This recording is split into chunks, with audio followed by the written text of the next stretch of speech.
How to fix Snapchat login problem. First thing guys, open the settings on your phone and then go to the apps manager. When you open the apps manager on this page, you will find all the apps that you have on your phone.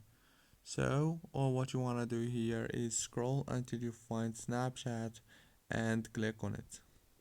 When you click on it, it will take you to the app informations page.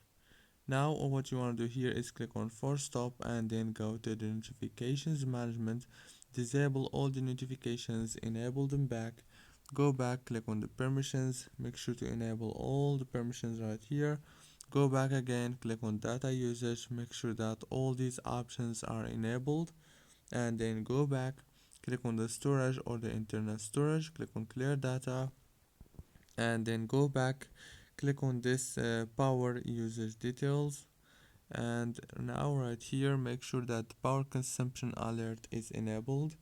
Now go back to the home page and now make sure to update your Snapchat in the Play Store or the App Store. It's very easy as you can see. Now restart your phone and that's it. Don't forget to like, subscribe.